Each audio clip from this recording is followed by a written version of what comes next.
Beethoven Concerto, considered by many, many people to be the greatest violin concerto written. I find it to be probably, if not the most difficult, one of the most difficult pieces to play. Reason being that it's really a very simple piece. It has a lot of scales, when you start the first movement, for example, we're going to hear the last movement. When you start the first movement, you have and then you're,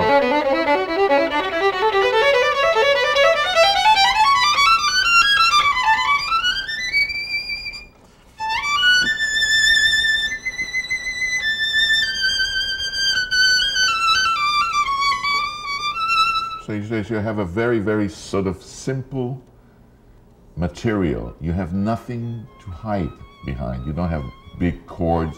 And the difference between playing a piece like the Beethoven Concerto and playing a piece like the Gypsy Airs of Sarasate is that you really do not have any way to really improvise in a very obvious way. The way one plays it is so subtle.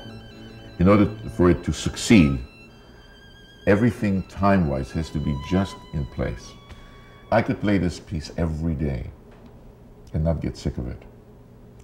I can play this piece.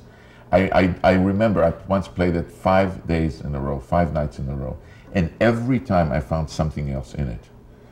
And the greatness of the material, this is sort of middle period Beethoven, I think Opus 61. In the last movement, of course, one of the most glorious themes, and again, so simple.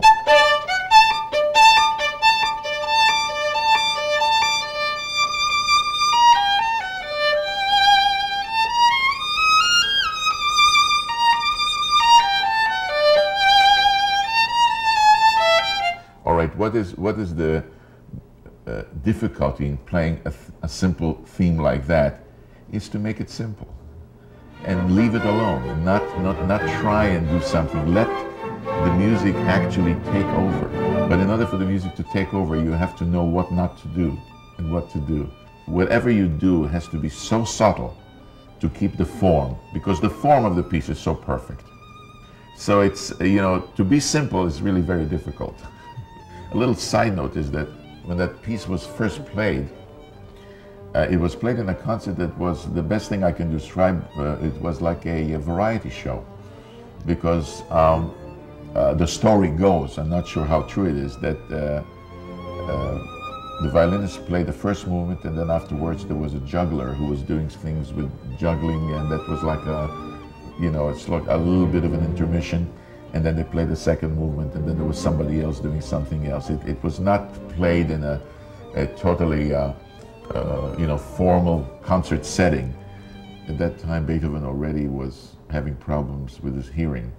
He was having problems most of his life almost with his hearing, which is one of the greatest tragedies, but just to show what an incredible genius he was to write most of his pieces, was great pieces, without really being able to hear them properly, or not being able to hear them at all.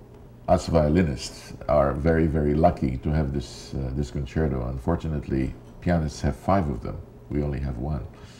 So, but we have a good one. So, and this last movement is really great. Cadenza, the last movement, was written by, in this particular performance, was written by Fritz Kreisler.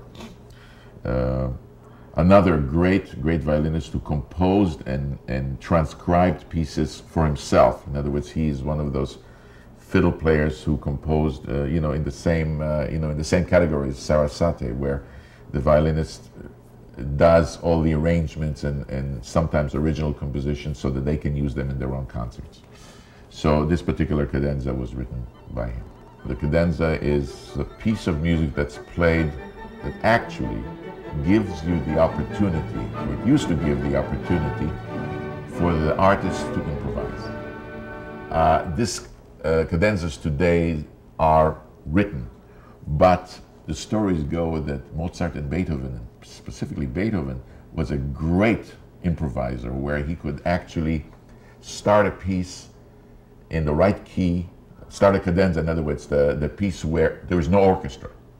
In the cadenza, there is no orchestra. It's just the instrument itself plays. And what it does is that it plays some of the themes from the piece, and it embellishes them. The actual piece starts with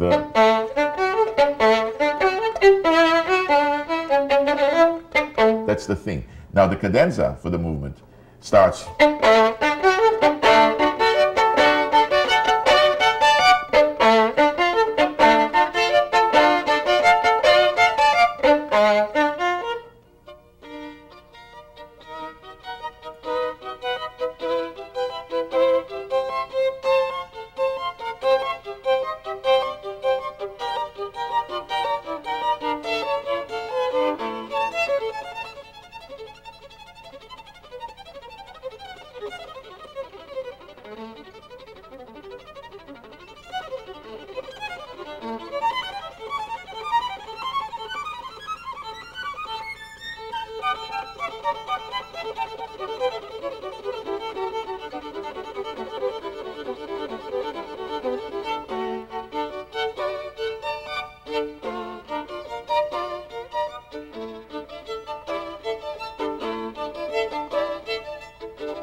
in other words, he starts going to the different keys, but it's the same pa-pa, pa-pa, it's the same kind of a rhythm. And that's what you use in the cadenza. And the thing is that Beethoven was supposed to have been able to actually do this on sight, do this without actually writing anything, just improvise it. And then wind up in the right key when he came back to where he should have been. But in this particular case, this is written cadenza. I like it. I think it's a very successful cadenza. And there are many people who wrote the cadenzas actually for the Beethoven Concerto. In other words, it's just not one person who wrote it. Unfortunately, Beethoven did not, at least for the violinists. So therefore, we rely on the violinists of the era, you know, to write each person who wanted to write something for their own, to display what they thought about the piece.